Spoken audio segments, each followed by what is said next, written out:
Asia's coasts are the frontier between two great rivals. Land and sea constantly test each other's borders along 200,000 kilometers of Asia's shoreline.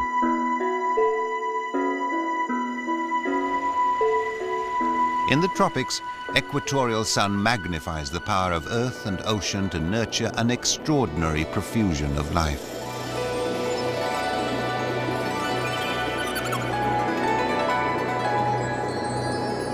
There are sea creatures here who cling to the coast throughout their lives.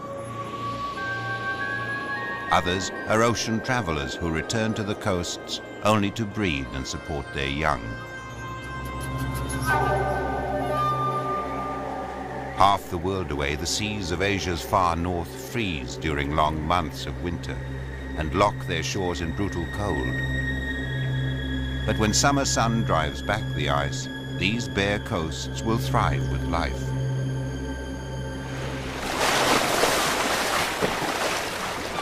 Land animals rely on the shoreline too. Through countless generations, they've survived on its rich seasons. Asia's fertile coasts harvest the endless bargaining of land and sea, and their own vital power reaches far inland and out into the ocean.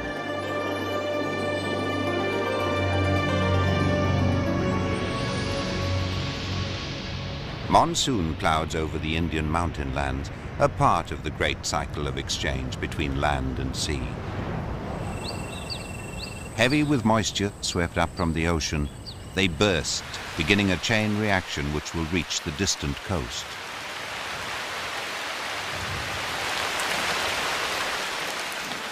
For the land animals, it's a time of renewal. Rich growth promises survivors of long, dry months that they'll see out a new season. People have been starved of water too.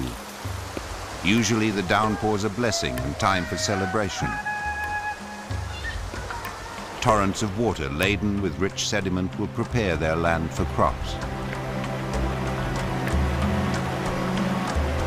But at sea level, the water's blessing can turn into a curse.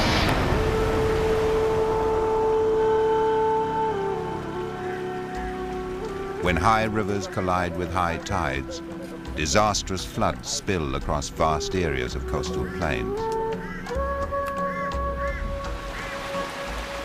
Every drop of rain plunders the land. But rivers that carry off the spoils must pass through forests, spread like great nets along the coast, waiting to steal the earth back again. Mangrove forests turn raw sediment to energy. And from India to Indonesia, they shield their soft and muddy coasts against the forces of the ocean.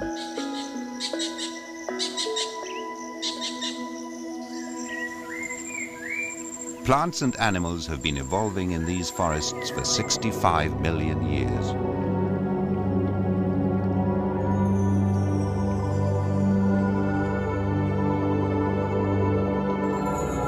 They still shelter and sustain a vast community of creatures. Saltwater crocodiles are ancient users of the mangroves. Long ago, these members of the crocodile family adapted to hunt the fertile waters between land and sea. High tide brings other predators from the ocean. Sea snakes hunting for goby fish, and stingrays which dredge the mud for crustaceans.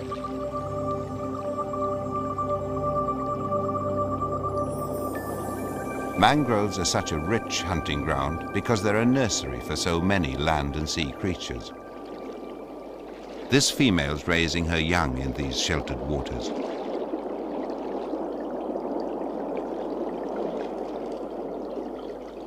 At nearly a month old, they're confident enough to venture freely amongst the mangrove roots.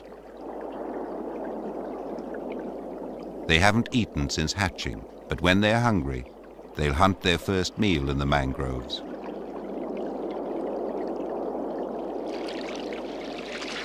Their mother's lurking not far away, discreetly checking out intruders.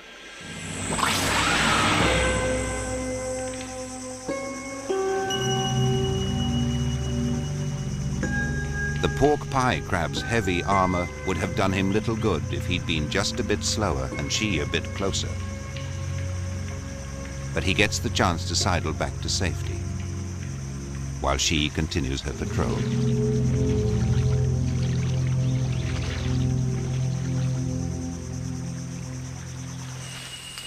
Tall mangroves are safe overnight roosts for Borneo's proboscis monkeys.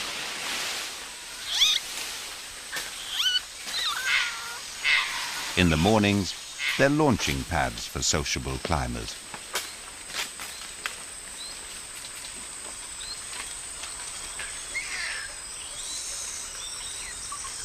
Many other monkeys visit Asian mangroves, but few depend on them as much as proboscis.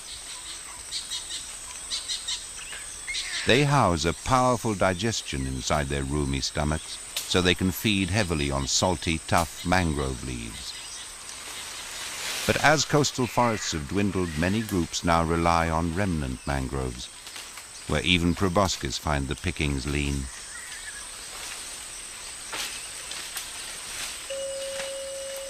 The senior male on sentry duty is anxious. Careless visitors to the water's edge are moving into danger.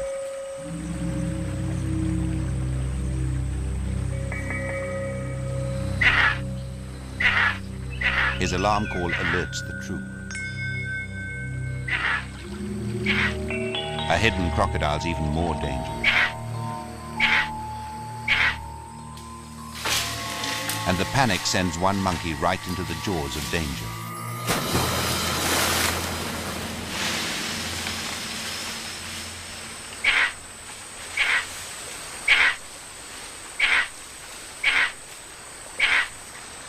But the crocs missed her opportunity. The rest of the troop takes a more cautious route back to the swamp forest.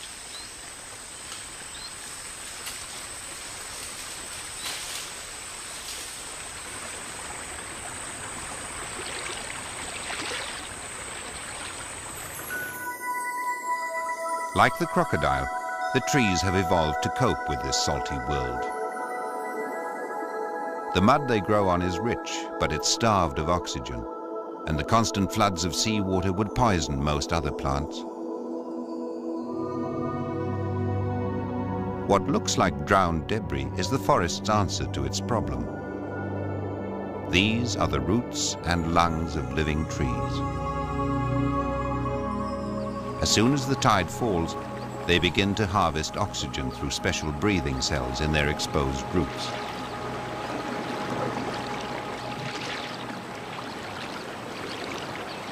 And somehow, tender young plants are able to gain a foothold in this shifting, salty world. Each mangrove species has a way of giving its young a better chance of surviving. Some get a head start by beginning to grow while still attached to their parent tree. The long spears hanging down are immature mangroves, which are only planted when they're strong enough to survive the salty water. A lucky fall can plant a new seedling, but natural buoyancy and strong tides carry others far away, perhaps to found a new forest.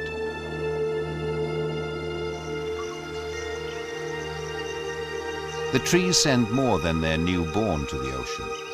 They use sunlight and air to convert the nutrients of raw sediment into growth. The forest's like an immense storage battery, with every leaf an individual cell. Each leaf that falls begins to release new energy to the water.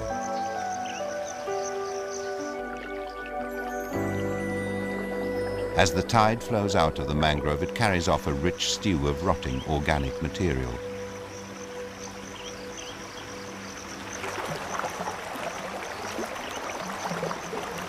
Mangrove roots that spike the foreshore trap debris from the ocean too. As mangrove animals pick at this flotsam, they make their own contribution to the richness of the shoreline.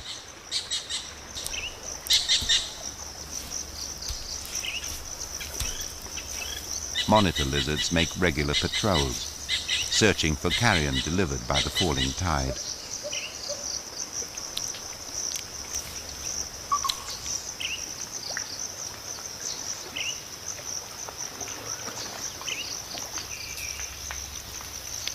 At low tide, a huge community of creatures emerges to feed on the mud.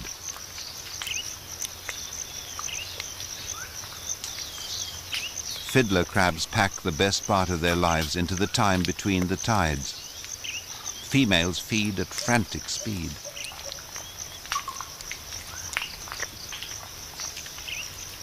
Hungry males are hampered by the super claw they use for defense and display.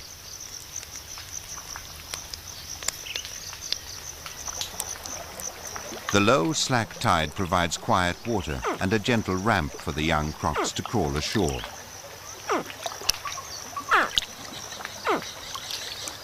But they're still supervised by a watchful mother.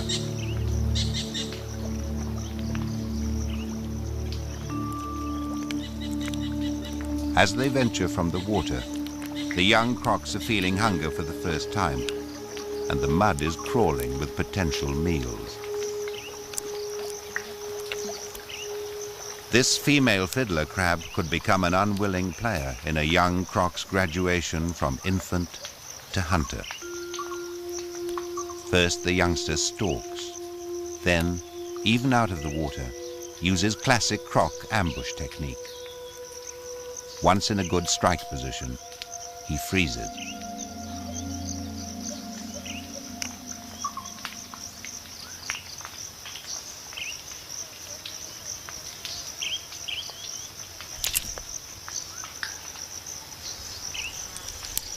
The head shake to tear the prey apart is all croc instinct.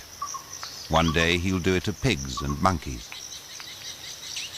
But now he heads for shelter to avoid other foragers in the mangrove.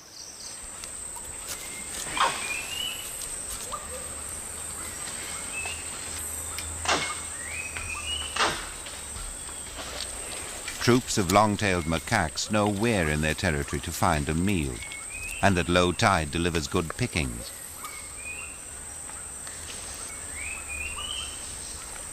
They're such frequent foragers here that they're also called crab-eating macaques.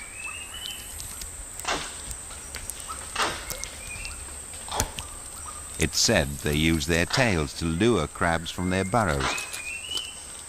But they're more likely to dig vigorously to reach a meal, which might be animal, but could also be stranded nuts or fruits.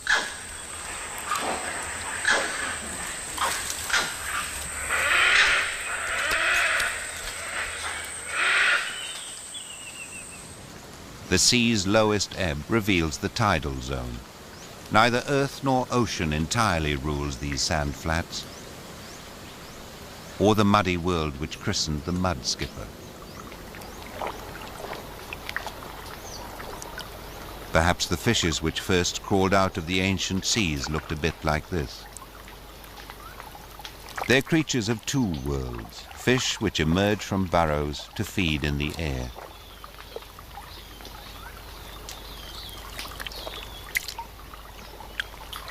They graze the film of algae that clings to the surface of the mud. But these fish out of water have to breathe like fish.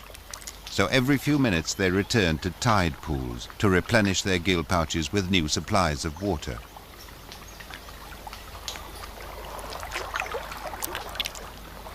His burrow is the center of a male mud skipper's world. This one could be mining a network of tunnels as much as 5 meters long. The burrows of mud skippers and other tunnelers play a vital part in taking air and water down into the suffocating mud which has been dumped from the land. As soon as the skippers emerge onto their muddy landscape, they stake their territory, and they proclaim it by raising their flags.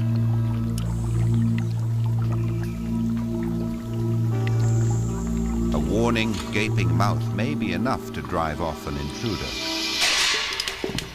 If not, there's a full-scale joust to the ancient rules of mouth fighting.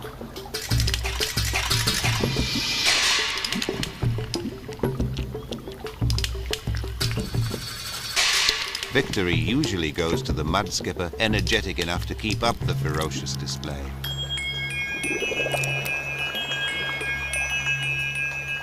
As the returning tide starts to shrink the landscape, the skippers crowd onto the diminishing islands of mud. They're running out of time to do all the things that mud skippers have to do between the tides.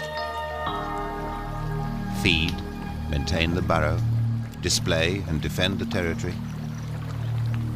Perhaps even find a mate.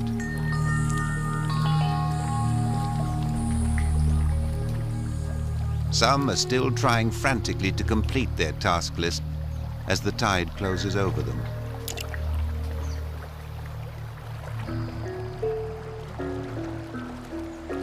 Young seedlings have made good use of the low tide too, to grow stronger and tighten their hold on their slippery foundations. As they mature, mangrove forests become great allies of the land, colonizing more and more of its muddy coast as it slowly pushes out its border with the sea. The hard coasts of Indonesia are raised by a more dynamic force. Towering volcanic islands are stepping stones along a Pacific ring of fire, marking the battleground between two great geological plates. The land and the seabed are constantly twisted and breached as the earth struggles against itself.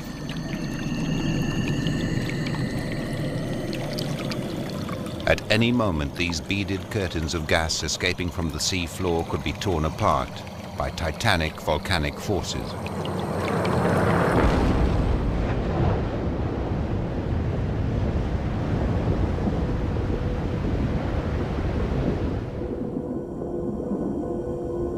Devastating eruptions on the surface leave their debris underwater. Life must struggle out through suffocating blankets of volcanic sand.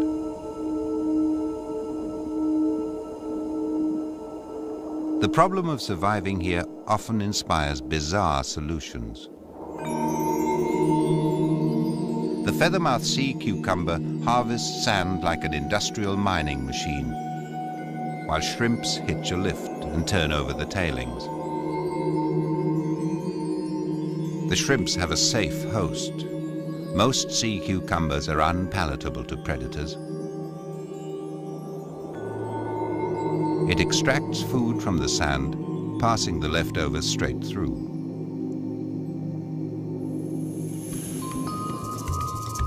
Fast-moving predators pursue food wherever they like. But on the exposed sea floor, many creatures use different strategies to hunt and to escape being hunted. The hunchback scorpionfish behaves like a self-propelled rock with a painfully slow top speed.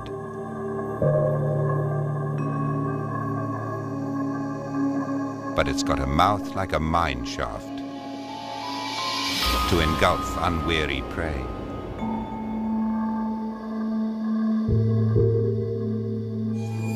By comparison, the Pegasus sea moth's version of the mobile rock is supercharged. They vacuum up prey as they patrol the sea floor. There's probably a point to this game of follow the leader. As the fish in front stirs up the bottom, there's more food for the follower to harvest. They look like a genetic engineer's nightmare, but they're miracles of design compared to the devilfish.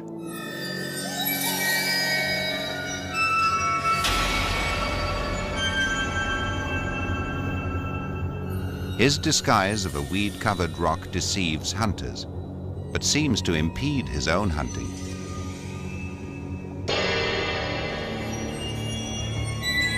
His quarry could be this cryptically striped hawkfish. But the hawkfish is hunting too. Just beyond devilfish reach, he waits for prey disturbed by his clumsy pursuer.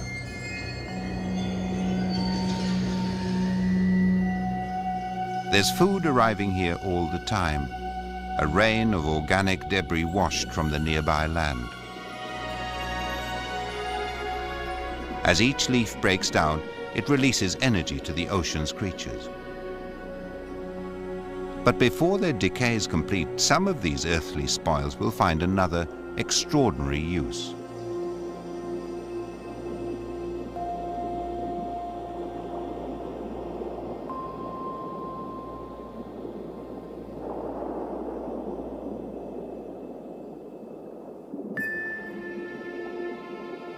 Ghost pipefish don't just imitate the form and color of leaves. They mimic the dance of leaves stirred by gentle currents.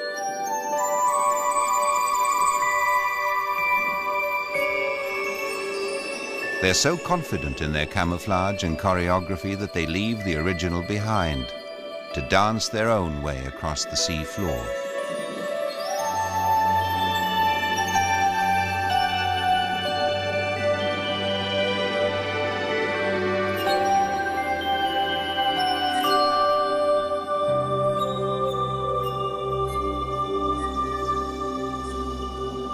The gathering debris becomes a wardrobe full of disguises. But cockatoo waspfish aren't dancers. Their design almost traps them between dimensions as they flounder along beside a sheltering leaf.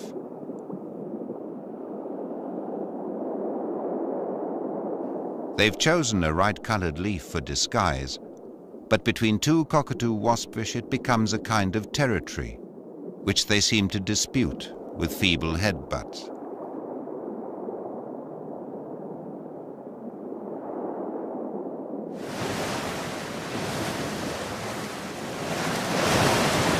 The sea constantly tries to tear down these new volcanic shores. But in tropical oceans, the waves are competing with a builder who constantly renews the coastal ramparts. Wherever the slightest eddy offers a toehold, coral begins to build. At first, these might be only pioneer settlements, isolated life support systems for small communities. But from these outposts, coral sends more colonists into the warm tropical currents.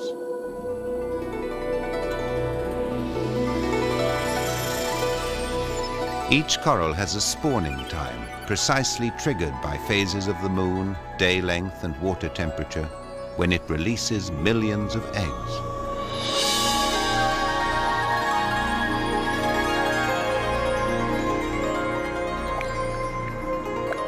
Although only a tiny number will survive, each fertilized egg has the potential to lay a new foundation or provide a spectacular addition to an existing reef.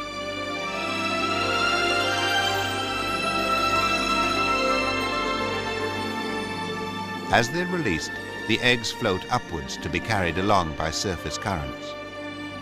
Some species may drift for 2 or 3 months before reaching a place to settle, and then build.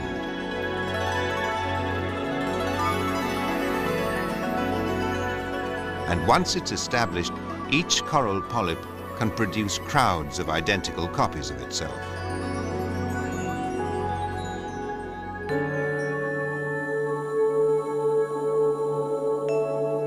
Coral can build a coast where none existed before. As countless generations of corals die, their skeletons become the massive foundations of living reefs. These architectural feats are powered by an extraordinary advantage that coral has over other animals.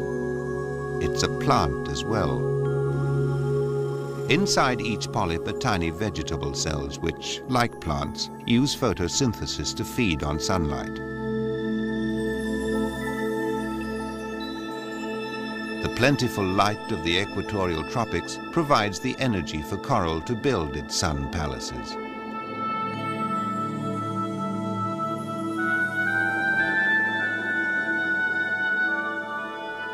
As reef-building corals claim more and more of the seabed, they create thriving oases of life.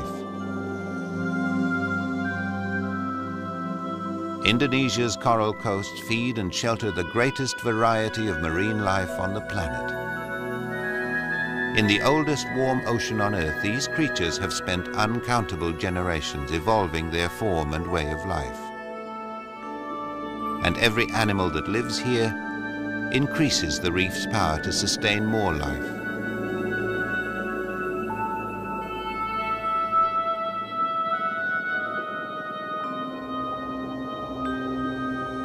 But each new generation that crowds onto the reef faces a new test of its survival skills.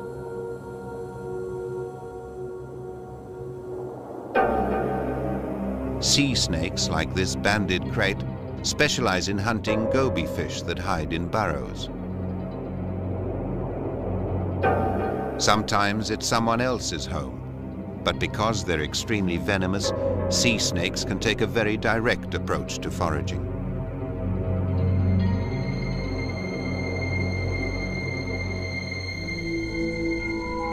But when a cuttlefish hunts, it uses the subtlety and skill of a higher being, with sharp eyes and a highly developed sensitive nervous system.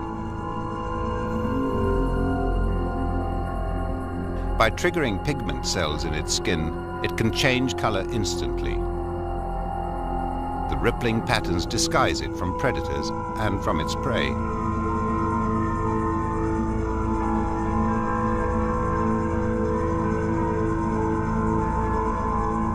Propelled by water jetted through its body, it hovers over the reef like a psychedelic airship.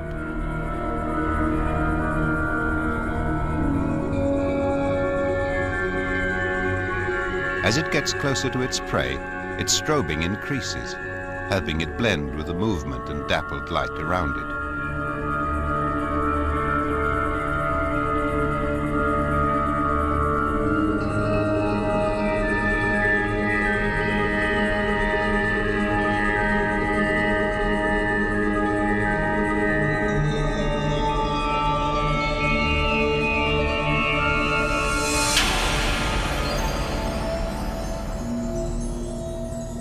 But many of the smallest reef animals aren't highly skilled hunters, and they're not strong or mobile. Instead, they use their neighbors and ingenious strategies of deception. The feather star's an animal imitating a plant, and beside it, an ornate ghost pipefish fanning his eggs is safely camouflaged as a feather star.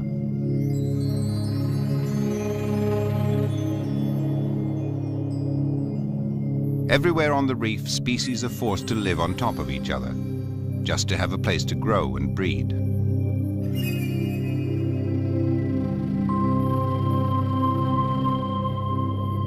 One of the most extraordinary relationships is between the Gorgonian sea fan, a coral, and its tiny tenants.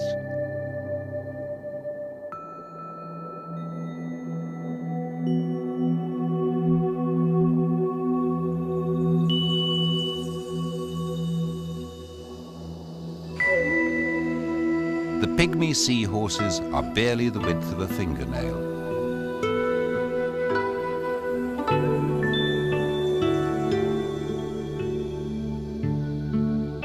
They haven't only matched their color to their chosen home, they've also modeled their bodies in the shape of its bumpy polyps.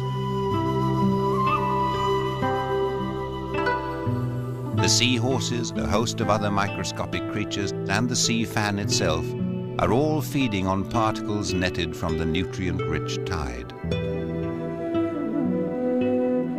The fan, less than a meter wide, is all the seahorses need to sustain themselves and to breed a new generation. The overweight seahorse in front is pregnant.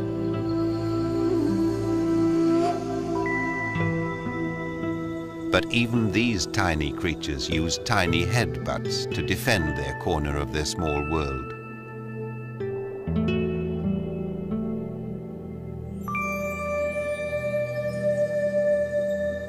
Reef creatures which range more widely have to be just as ingenious to find their own kind and breed successfully. Bright colors are little help to nudibranchs in advertising to each other, but they warn predators of an unpalatable or poisonous meal. When they're ready to breed, nudibranchs use the rather haphazard technique of finding and following each other's scented slime trails. But at the end of the search, they're guaranteed a mate of the right sex, because they're hermaphrodites. Each animal is both male and female. As soon as they're close enough, they mate by exchanging their packages of sperm.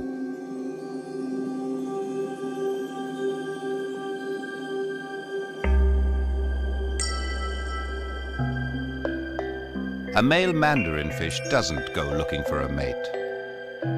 First, he stakes out his territory by driving off a competing male.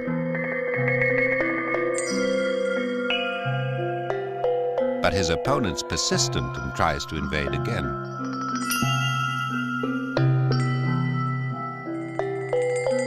This time he'll make sure the trespassers left the property before resuming his own display.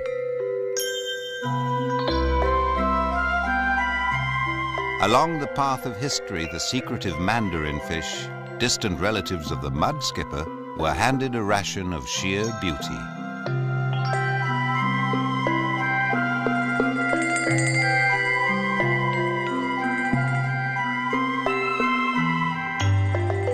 He's managed to attract 2 females from their shelter under the reef, but has no difficulty in deciding his partner.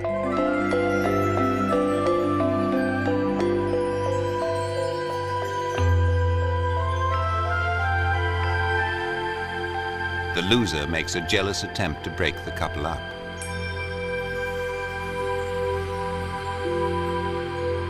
But they mate, releasing the drifting seeds of a new generation.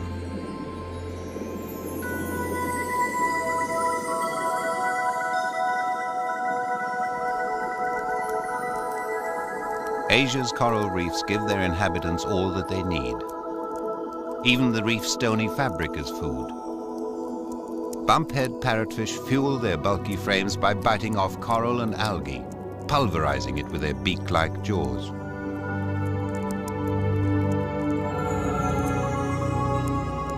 More than a meter long and weighing nearly 50 kilos, they move in schools across the reefs, trailing the sandy debris of their meal behind them.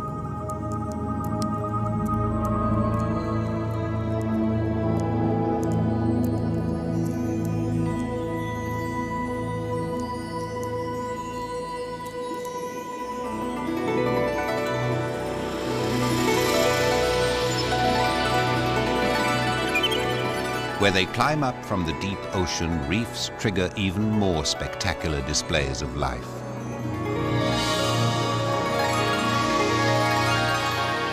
Food-rich currents funnel up the reef walls and explode into the sun-warmed coastal waters.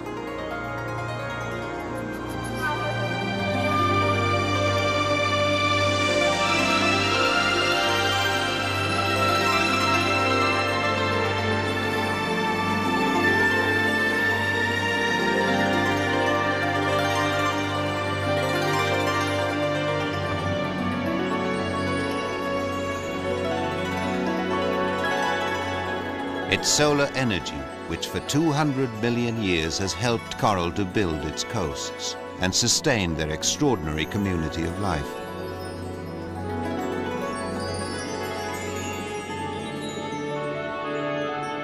It's so bountiful a fuel that these jellyfish have been able to shed their stinging and hunting equipment to become part plants.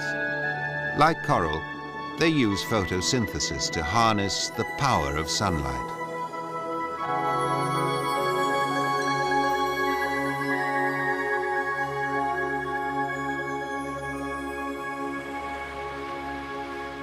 The sun, which gifts such abundance to the tropical coasts, has a far shorter reign in Asia's far north.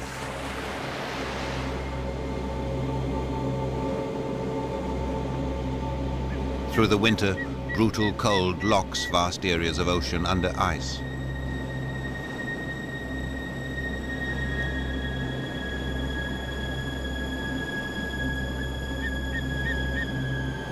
Only at the edge of the ice can coastal creatures make a living.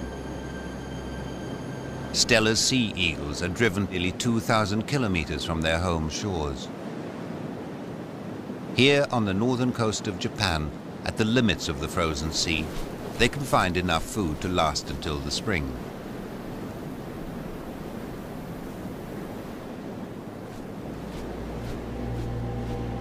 Only when the sun begins to drive back the frontier of ice do they begin their journey north to breed on the coasts of the Russian Far East.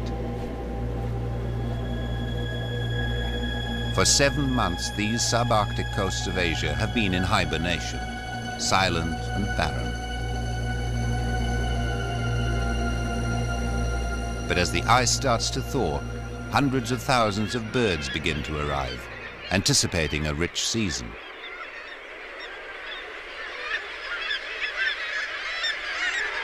Like the sea eagles, they've spent the winter at the edge of the ice and return here to breed.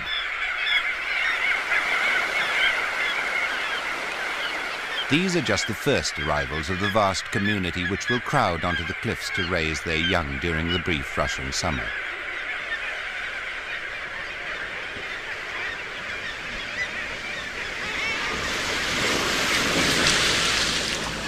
As the ice melts away, it unlocks a great larder of plenty.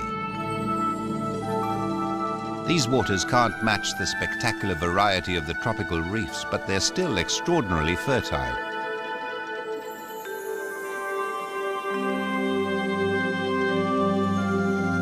And as light reaches down, it fires marine life into a burst of concentrated growth.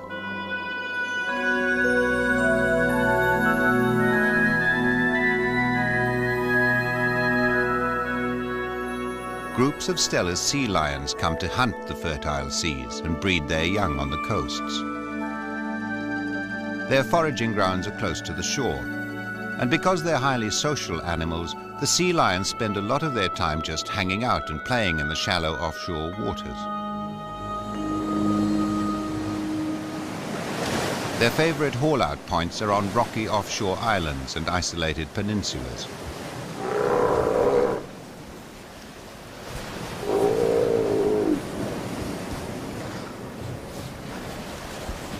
Adults and youngsters gather on these temporary homes. Younger males get the chance to spar with their elders, practicing skills they'll need to claim mates once they're old enough to breed. The Stella's sea eagles also have favorite sites to which they return each year. Some breed inland, but eagles which have nest sites on the coast have a choice of hunting grounds. They can take fish for their chicks from the ocean and river estuaries, or they can hunt the densely populated seabird colonies, where the numbers grow to millions.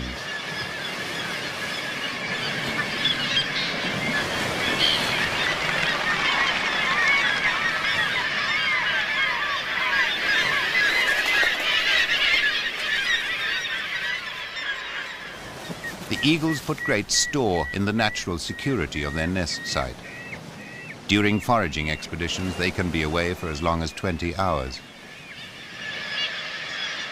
The transition to this abundance is remarkable, but soon other visitors will arrive in even greater numbers.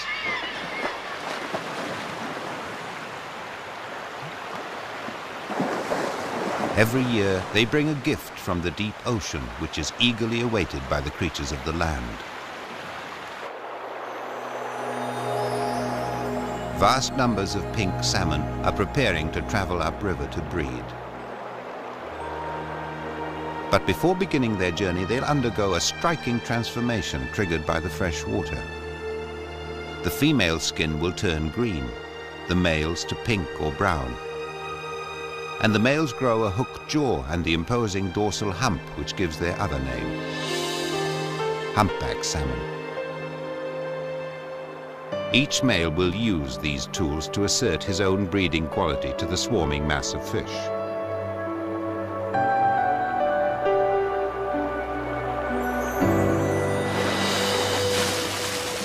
For brown bears who fasted during the long winter months, the salmon are a huge opportunity to stock up. This young male, about 5 years old, spends hours every day plunging through the salmon shoals in a mixture of hunting and playing. He's got a variety of techniques. First, he snorkels to find the concentrations of fish, then tries to sneak up on them.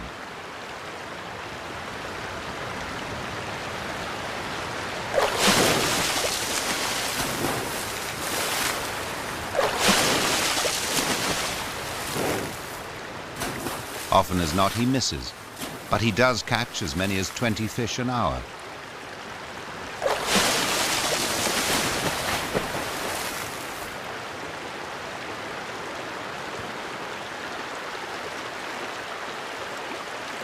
He can't help but be successful. The salmon are easy prey while they wait here for their bodies to adjust to fresh water. And once they begin their journey inland, they'll meet more bears eager for a catch. A mother with cubs has to be cautious during fishing visits to the river. She must always be ready to move them to safety. The greatest danger is that they'll come across a large male foraging along the river. This one has a fairly relaxed attitude to territory and usually avoids disputes with other males.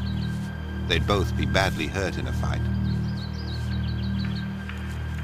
But if cubs cross his path, there's a good chance that he'll kill and eat them, and perhaps kill their mother as well.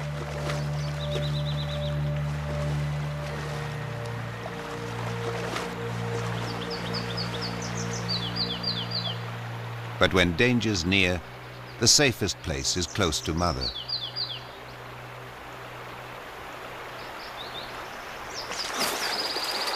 Meanwhile, the young male's making the most of his opportunities.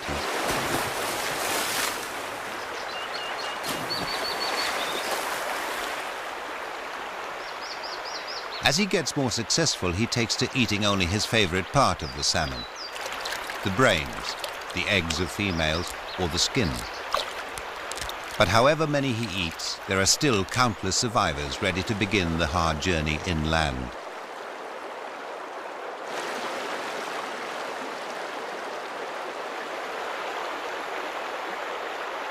The river is riddled with obstacles.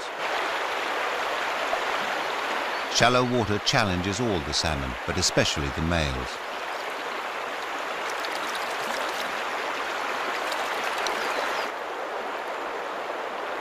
Their huge humps are good for display, but in the rapids they're a burden. As they power against the current, the males burn huge amounts of energy. They stopped eating when they entered the river, and every obstacle saps reserves that will never be restored.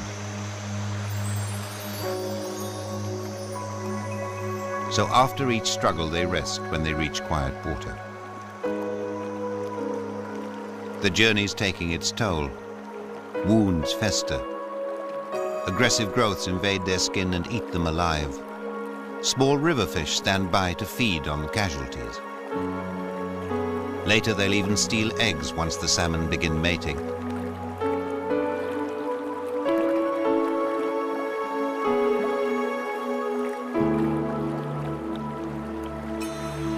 The salmon have a long way to go, though. The breeding ground for this group is nearly 100 kilometers from the coast.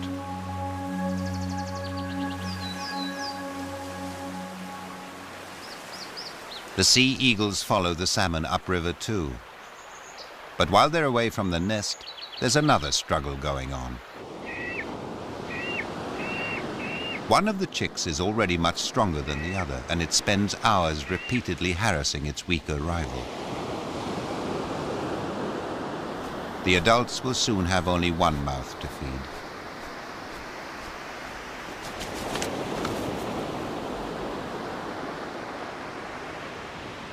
Even the parents' return to the nest isn't enough to halt the campaign of destruction.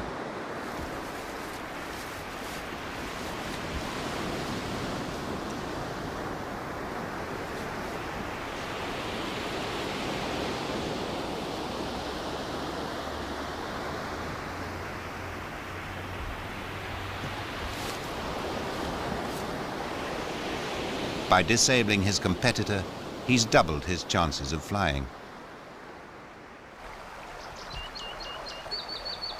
As the main river divides into tributaries, each salmon follows the scent of the stream bed where it was born.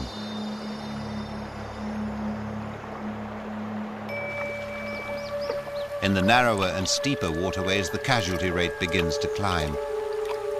There's an obstacle ahead, and as more and more fish press into the stream, the oxygen level in the water drops.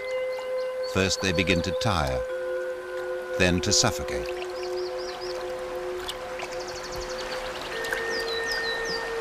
Only the strong and the lucky will battle their way over the final barrier to the breeding grounds.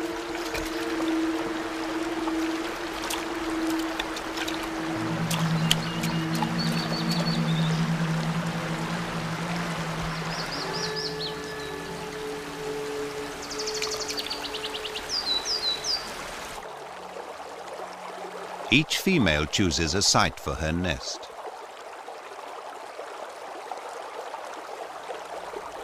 By flapping her tail to lift the gravel, she creates a hollow in the riverbed. Males are attracted and begin to circle and compete.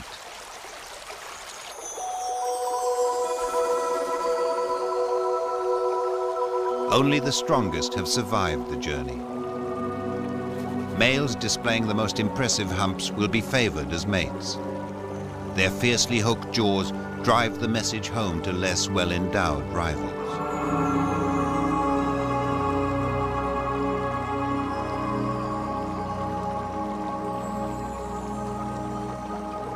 As she nestles onto the riverbed and prepares to lay, males close in and vibrate their bodies to encourage her.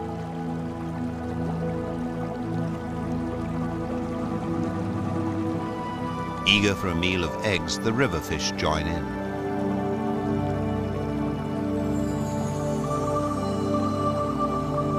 As the female begins laying, males crowd onto the nest and angrily challenge each other for the right to fertilize her eggs.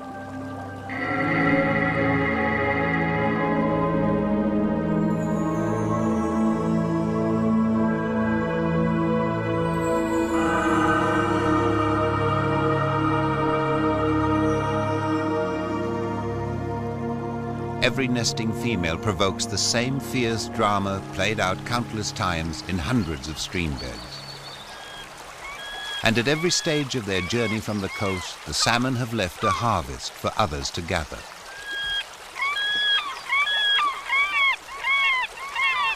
There's been abundant food to be carried back to hungry youngsters waiting in the seabird colonies. And now they're growing strong enough to begin their own journey.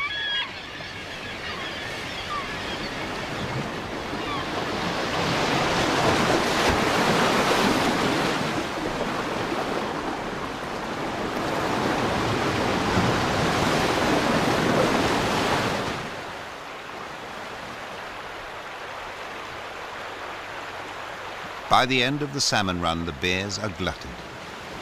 In a bumper season, the young bears put on a good store of fat to carry him through the winter. Even if the river still teemed with fish, he probably wouldn't bother to chase them. As part of his preparation for winter, he'll soon be a vegetarian, feeding on berries and nuts.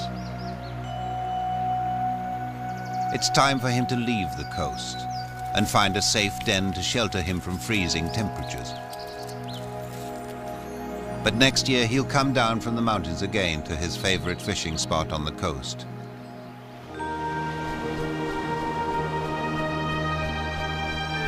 At the sea eagle nest, the survivor tries his wings. Soon he'll fly freely and be able to forage for himself. When he does, he'll find a huge supply of food to strengthen him before winter drives him from this coast.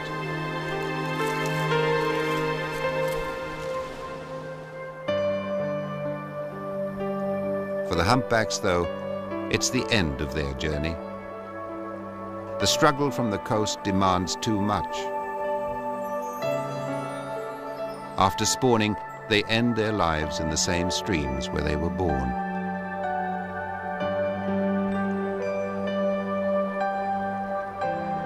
But as a legacy, they leave thousands of tons of food, energy from the ocean, which will feed the rivers for many months.